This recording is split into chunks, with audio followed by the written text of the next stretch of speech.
very key projects, including the first phase of the Karakoram Highway and upgrading it now and building the deep sea port in Gwadar and many other. They have contributed to the economic growth of Pakistan.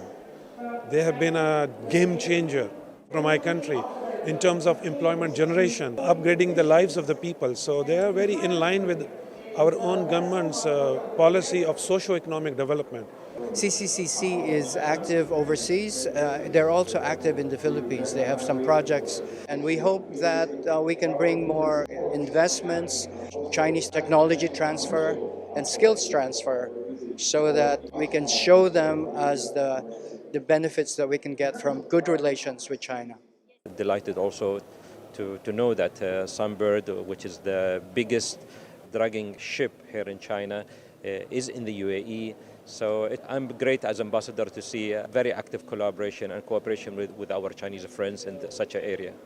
Since the Belt and Road Initiative was proposed in 2013, the company has invested in and constructed over 3,000 infrastructure projects that include bridges, roads, ports, and even cities. The company said each project is unique, as they have to think about how to better align with local development. As President Xi Jinping said, projects under the Belt and Road Initiative should pay attention to social economic development. That means we need to align them with local strategies, so we always highlight the importance to obey local laws and regulations as well as culture and customs.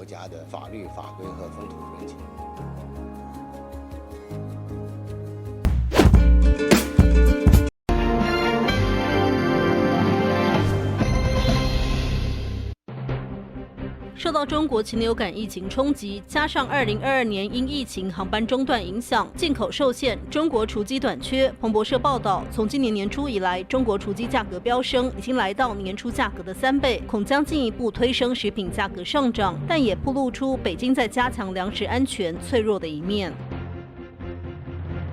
中共两会前夕，有关机构改革和高层人士的消息不断流出。有报道指出，港澳办也可能脱离国务院系统，直属中央掌管。此次机构改革的方案被外界解读为中国进入了强党弱政时代。 中共随意削减医保，引发白法运动，民众纷纷弃保，各地政府急忙祭出各种手段阻止。湖南兴化县传出文件显示，当地连登记结婚都必须要全家交医保。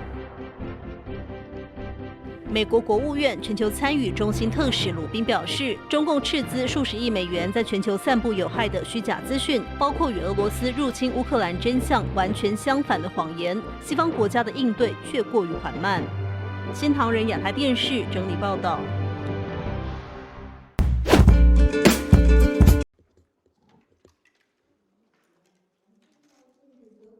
美国向中国台湾地区出售武器，严重违反一个中国原则和中美3个联合公报，特别是817公报的规定，严重损害中国主权和安全利益，严重损害中美关系和台海和平稳定。中方一贯坚决反对。中方敦促美方恪守一个中国原则和中美3个联合公报的规定，停止售台武器和美台军事联系。 停止制造台海局势紧张因素，中方将继续采取坚决有力措施，坚定捍卫自身主权和安全利益。台湾是中国领土不可分割的一部分。台海局势出现紧张的根源在于民进党当局谋求台独分裂，以及一些国家试图以台制华。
Понятное дело, что эта шумиха американцами была создана искусственно. Дело в том, что вот у нас каждый день во всем мире запускается почти около 1000 метеорологических зондов.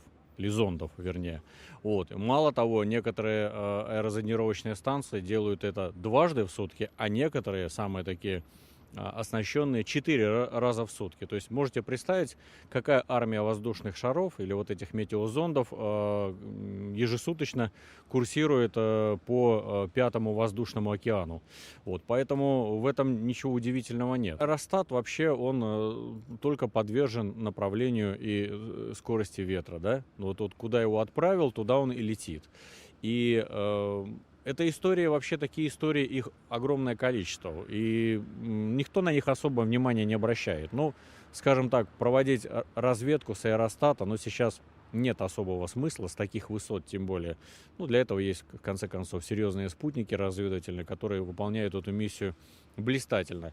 А это, исследование каких-то верхних слоев атмосферы. То есть многие страны запускают аэростаты, и никто по этому поводу не заморачивается. И то, что американцы просто под внешним давлением, под давлением, которое было раскручено в СМИ, вынуждены были, в конце концов, потратив несколько сотен миллионов долларов, ведь одна ракета там пущена, это 300-400 тысяч долларов, плюс это поднимали истребители, плюс там корабли сопровождения, морская береговая охрана. То есть под внешним таким информационным давлением просто вынудили Байдена отдать приказ, чтобы они его сбили.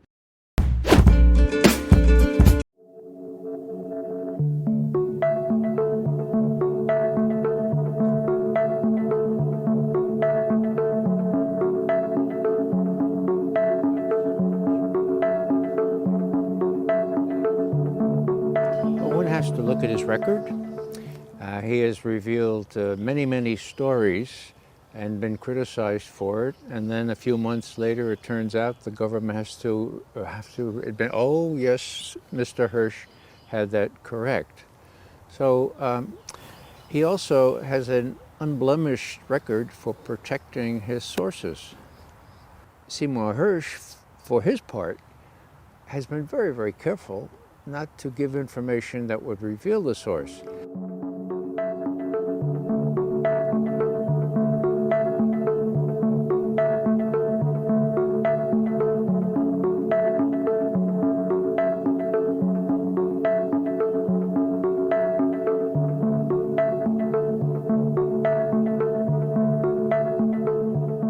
Well, they have no countervailing evidence because there isn't any.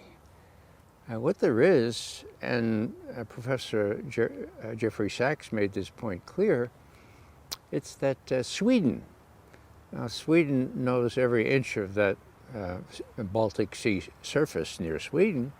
They went down with their divers and with all their specialized equipment shortly after the blowing up of these pipelines and made an investigation.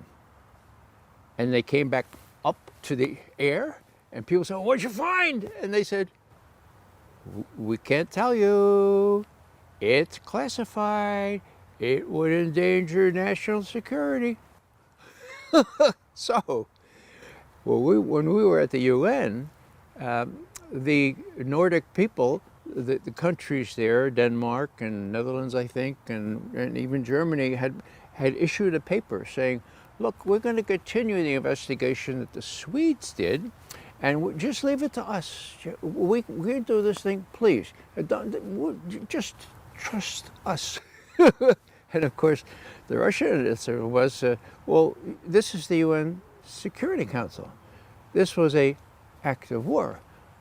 Is it beyond the capability of the UN Security Council to investigate this in an independent investigation?